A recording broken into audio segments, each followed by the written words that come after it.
Hello everyone, I am Dr. Priya.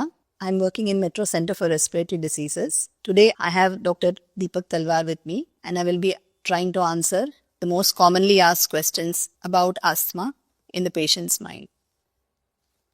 Hello. So my first question would be, sir, what is asthma? सो हम जब बात करते हैं asthma की तो उसे हम लोग बोलते हैं ब्रोंकियल एस्थमा। और ब्रोंकियल इसलिए बोलते हैं क्योंकि ये वो बीमारी है जो ब्रोंकाई पे अफेक्ट करती है। अगर आप इस मॉडल में देखें तो ये सांस की नलियां जो दिखाई जा रही हैं आपको, ये सांस की नलियां ब्रोंकाई होती हैं। और जब ये सिकुड़ जाती हैं और इनमें से हवा का जाना और आना जब दोनों डिफिकल्ट हो जाता है तो उस सिचुएशन को हम लोग बोलते हैं कि ये ऑब्स्ट्रक्शन है।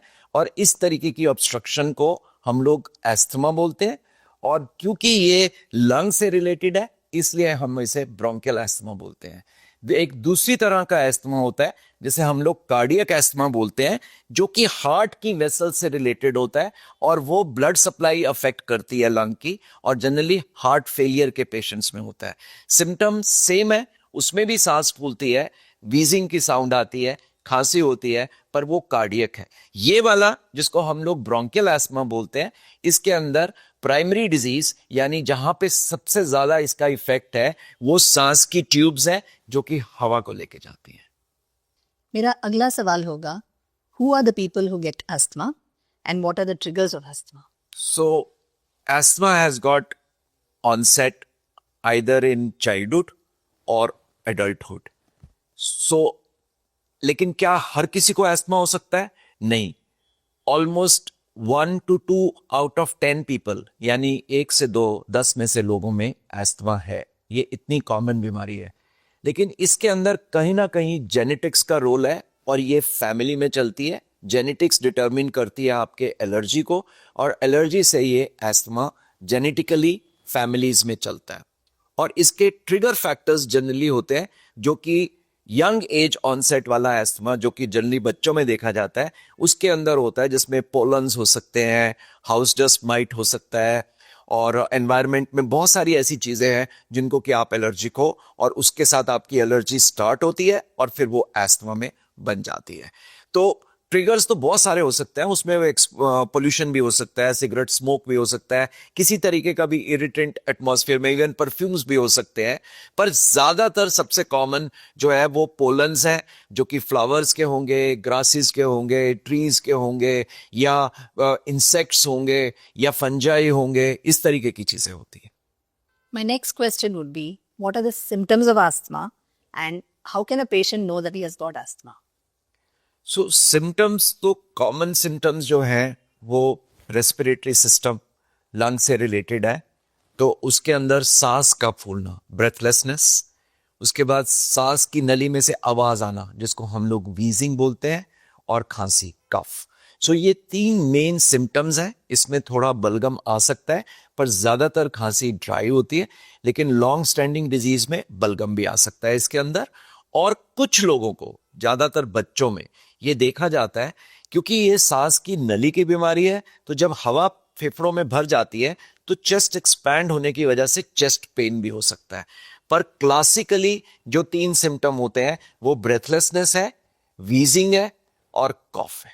अब अगला क्वेश्चन इसमें यह आता है कि अगर मेरे को ये 3 सिम्टम है तो क्या मुझे एस्थमा है? एस्थमा जो है वो एपिसोडिक डिजीज है, आती है और उसके बाद ठीक हो जाती है और फिर कुछ टाइम के बाद आती है। वो ज्यादातर या तो सीजन्स के चेंज पे आती है या उस पर्टिकुलर टाइम में आता है जब वो पोलन्स है या जिन चीज से आपको एलर्जी है वो एनवायरनमेंट में बढ़ी हुई है। तो ये सारे सिम्टम्स जो है एपिसोडिक है, तो इन बिटवीन पेशेंट बिल्कुल नॉर्मल हो जाता है और फिर सिम्टम्स आते हैं, फिर चले जाते हैं। इसके साथ सिम्टम्स हो सकते हैं जो कि जुकाम का लगना, छींकों का आना, आंखों से पानी आना, इस तरीके के जो एलर्जी के सिम्टम्स हैं वो पहले से हो सकते हैं, या उसके साथ सांस के सिम्टम और खांसी और वीजिंग भी स्टार्ट हो सकती है। तो ये सारे सिम्टम्स जो है जब बार बार आते जाते रहते हैं तो वो एक तरह से इंडिकेटर है कि ये एस्थमा, एक ब्रोंकियल एस्थमा है। हम अस्थमा को कैसे डायग्नोस कर सकते हैं sir? That is the question कि हम कैसे जानें कि हमें एस्थमा है। तो इसके भी 3 कंपोनेंट्स हैं।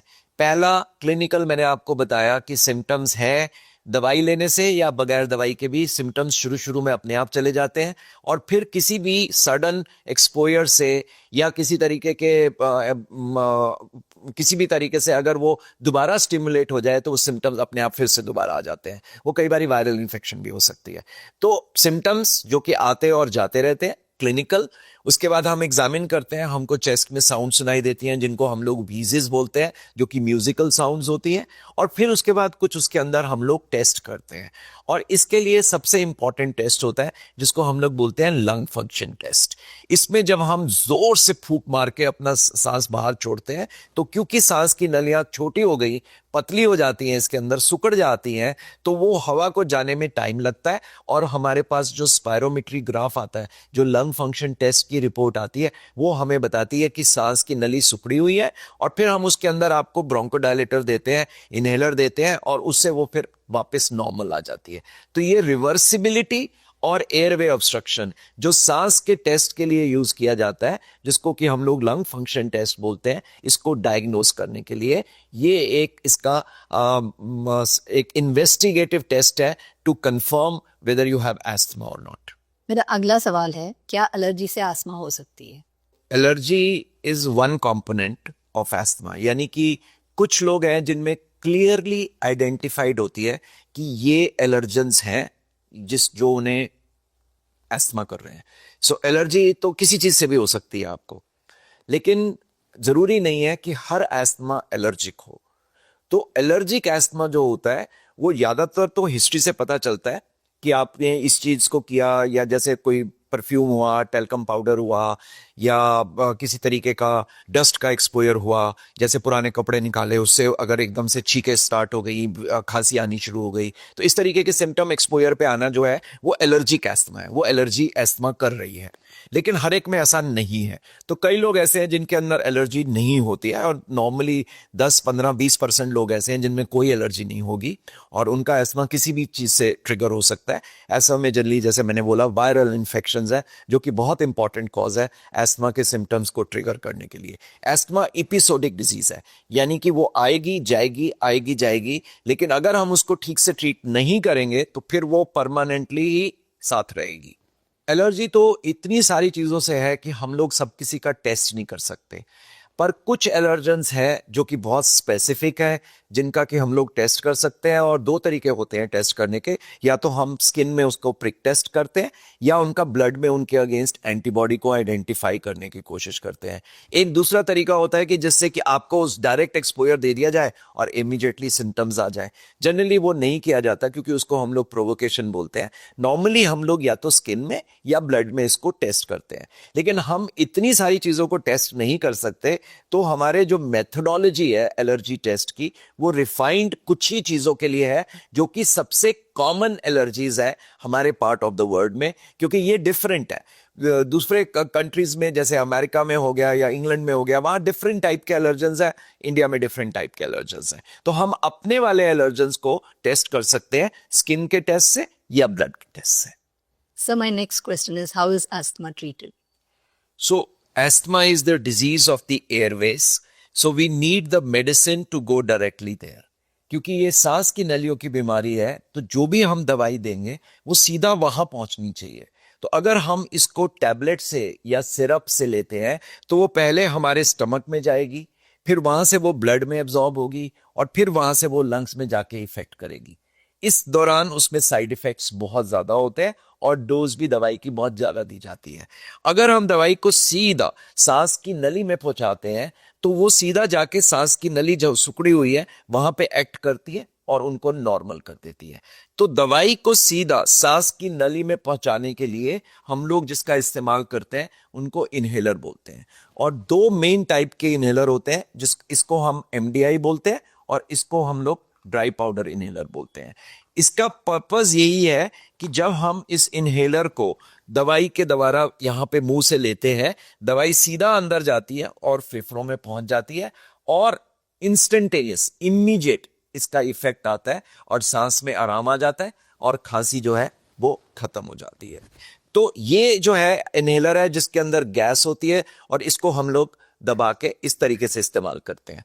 दूसरा होता है जिसको हम लोग ड्राई पाउडर इनहेलर बोलते हैं, इसमें कैप्सूल होता है और आपको वो कैप्सूल दिया जाता है जो कि इसके अंदर डाला जाता है, उसके बाद इसे बंद किया जाता है और उस कैप्सूल को ये पिन से ब्रेक किया जाता है।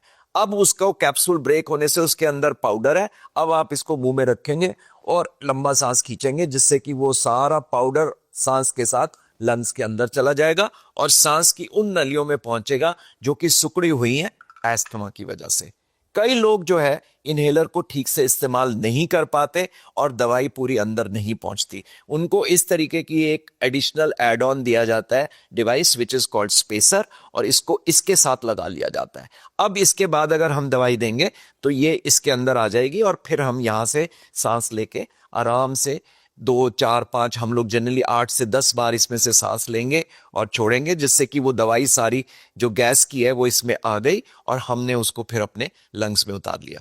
याद रखिए, चाहे हम ये इनहेलर यूज करें या इस तरीके का यूज करें या ये करें, सिर्फ 10 से 15% दवाई इससे हमारे फेफड़ों में पहुंचती है, लेकिन वो 10 से 15% हमारे लंग्स को इमीडिएट रिलीफ देती है जो कि टैबलेट में या सिरप में या इंजेक्शन में नहीं हो सकता। इनहेलर्स को हम कितने बार लेंगे और कैसे लेंगे? सो इनहेलर एक सिर्फ डिवाइस है, मेथड है। इसमें अलग अलग तरीके की दवाइयां होती हैं। कुछ दवाइयां 24 घंटे काम करती हैं, उनको हम आपको वंस अ डे देंगे। कुछ दवाइयां 12 घंटे काम करती हैं, हम उसको आपको बताएंगे कि 2 बार दिन में लेना है। कुछ ऐसी हैं जो सिर्फ 8 घंटे काम करती हैं या 6 घंटे काम करती हैं, उनको फिर दिन में 3 से 4 बार लेना पड़ता है। तो ये ऐसा फिक्स नहीं है कि आपको कोई भी इनहेलर 1 बार या 4 बार तक लेना है, ये हर एक का दवाई पे डिपेंड करता है। तो दवाई जो होगी वो डिसाइड करेगी कि 1 बार लेना है, 2 बार, 3 बार या 4 बार।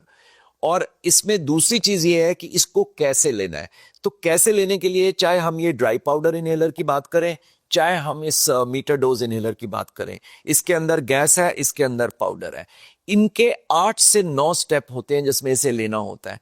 तो अगर आप वो स्टेप्स को ठीक से इस्तेमाल नहीं करेंगे तो दवाई शायद 2 से 3% ही लंग में जाएगी और आपको लगेगा कि इनहेलर काम ही नहीं कर रहा, बेकार हो गया, अब तो मुझे फायदा ही नहीं कर रहा। बट एक्चुअली हुआ ये है कि वो दवाई वहां पे प्रॉपरली नहीं पहुंच पा रही। इसलिए इन इनहेलर्स को यूज करने के लिए काउंसलर होता है जो कि एजुकेटर है, आपको ये सिखाएगा और टेस्ट करेगा कि आप इसके 8 स्टेप्स जो है वो ठीक से फॉलो कर पा रहे हैं, दवाई प्रॉपरली अंदर जा रही है कि नहीं जा रही है। इसलिए हर बात अपना इनहेलर, अपनी डिवाइस साथ लेके आए ताकि वो आपको चेक कर सके कि आप उसको प्रॉपरली यूज कर पा रहे हैं कि नहीं, और जो स्टेप आपका गलत है वो आपका ठीक किया जा सके। अब मैं बात करूंगी नेबुलाइजर्स की जो कॉमनली यूज किया जाता है। So when do we use nebulisers and how is it use? Nebulisers basically एक इलेक्ट्रिकल ड्रिवन मशीन है जैसा कि आप देख रहे हैं, और इसके अंदर हम लोग ये मोटर लगी हुई है, आप इसको स्विच करेंगे, मोटर ऑन होगी, मोटर जो है वो जनरेट करेगी हवा, जो हवा इसमें से निकलेगी और ये चैम्बर है जिसमें हम लोग दवाई डालते हैं। तो इस तरीके से इसको खोल लेके इसमें हमने दवाई डाली, इसके ऊपर इसका ये बेफल है, ये लगा दिया जाता है और इसे वापस बंद कर दिया जाता है। सॉल्यूशन जो है वो इस तरीके से मिलते हैं जैसे कि तोड़ के इसके अंदर डालना होता है, और जब हम इसको ऑन करते हैं तो इसके अंदर से गैस निकलती है, हम इसको मुंह पे फिट करते हैं और उसमें से आराम आराम से सांस लेते हैं जिससे कि वो सारा धुआं जो दवाई का बन के आ रहा है वो लंग्स के अंदर जाए और हमें सांस की नलियां जो कि सिकुड़ी हुई हैं उनमें आराम दे। इसको करने में 10-1 मिनट लगते हैं। तो इसलिए ये जो नेबुलाइजर है वो हम उन लोगों को देते हैं जो या तो ये किसी तरीके की डिवाइस यूज ही नहीं कर सकते, या वो लोग जिनको की एक्यूट प्रॉब्लम है, उस टाइम पे ये दवाई उतनी ज्यादा अंदर नहीं जा पाएगी जितना कि इससे जा पाएगी। इसमें भी अलग अलग तरीके की दवाइयां हैं, ऐसा नहीं है कि एक ही नेबुलाइजर की दवाई है। और कौन सी दवाई आपको लेनी है और दिन में कितनी बार लेनी है और कैसे लेनी है ये भी हम आपको बताते हैं, क्योंकि ये सब बहुत अलग अलग तरीके की दवाइयां हैं। तो नेबुलाइजर भी एक तरह का इनहेलर ही है, पर क्योंकि ये छोटे डिवाइसेस हैं जिनको आप जेब में रख के आराम से जा सकते हैं, कहीं पे भी रास्ते में जरूरत पड़े यूज कर सकते हैं, ये ज्यादातर घर पे रहते हैं।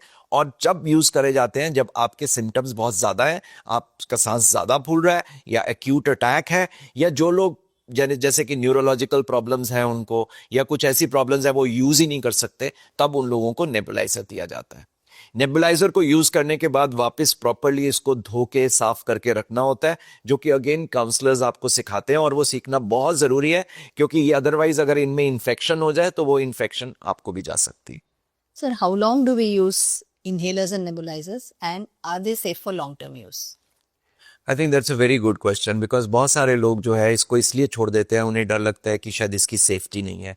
तो आप ये याद रखिए कि ये सारे इनहेलर्स आपको इसलिए दिए जा रहे हैं कि आपकी बीमारी कंट्रोल में रहे, और अगर बहुत टाइम यूज करने के बाद आपको लगता है कि अब आपको इसकी जरूरत नहीं है, तो आपके डॉक्टर ही आपको टेस्ट करके बता पाएंगे कि क्या अब आपको एसओएस थेरेपी पे जा सकते हैं, यानी कि जब जरूरत हो तभी मेडिसिन इस्तेमाल करें, जो कि जनरली माइल्ड एस्थमा में होता है।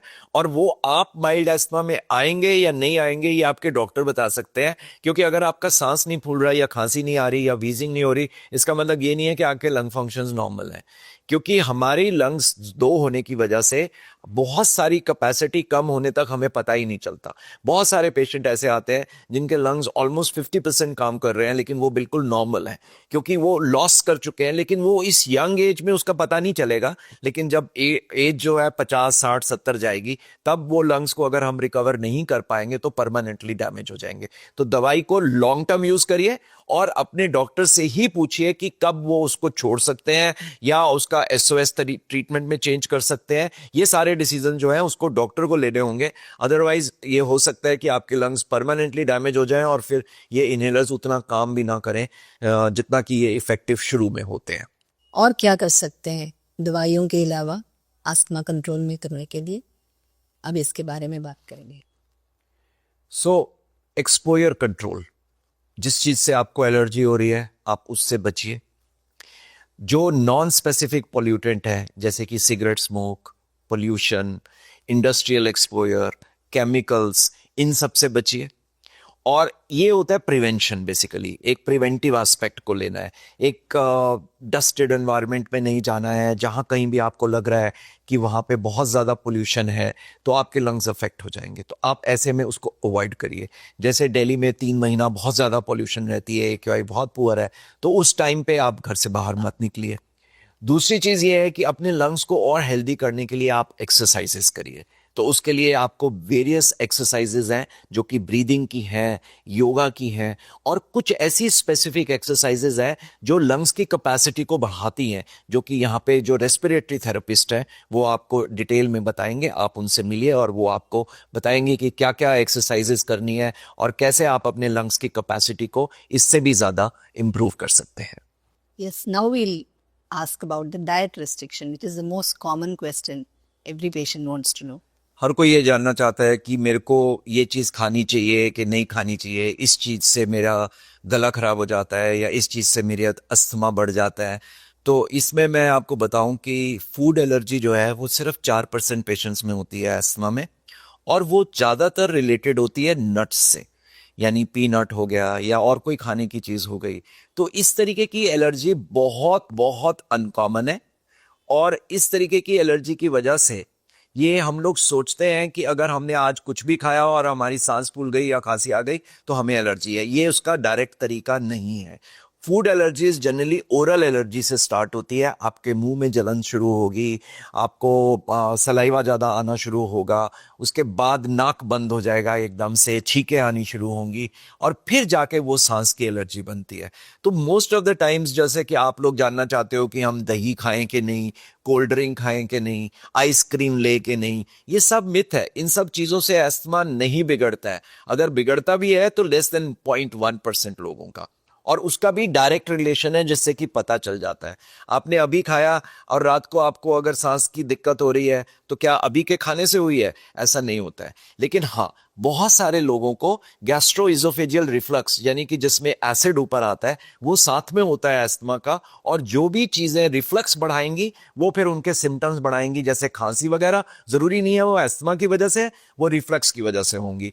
तो इस तरीके की चीजें जैसे खट्टी चीजें जो है वो अगर आपका रिफ्लक्स बढ़ा रही हैं, पेट के अंदर एसिडिटी कर रही हैं, वो आपको दिक्कत दे रही हैं, तो उसका हम लोगों को अलग से एडवाइस आपको करनी होती है. Otherwise all food items are practically safe in almost about 96 to 97% of asthmatics. If you belong to that 2 to 3%, तो फिर आप अपने डॉक्टर से मिलिए और पूछिए क्या क्या वो ट्रू एलर्जी है. क्योंकि हम लोग देखते हैं कि बहुत सारी चीजें जो कि न्यूट्रिशियस हैं वो डाइट से सिर्फ इसलिए निकाल दी जाती हैं ये सोच के कि ये एस्थमा से रिलेटेड है, जो कि गलत है. और अल्टीमेटली मैल न्यूट्रिशन, जिसको हम लोग बोलते हैं आपकी नरिशमेंट जो है वो कम हो जाती है और वो आपको प्रोन करती है कि आप और इन्फेक्शंस को पकड़ेंगे, वायरल इन्फेक्शंस लेंगे और वो आपका अस्थमा को और वर्स कर देगी. बिकॉज एलर्जी के अलावा वायरल इन्फेक्शंस भी बहुत कॉमनली एस्थमा को प्रोवोक करती हैं और एस्थमा के अटैक्स बनाती है. तो ऐसे में आपको वायरल इन्फेक्शंस के लिए वैक्सीनेशन मस्ट है और वो फ्लू वैक्सीन जो है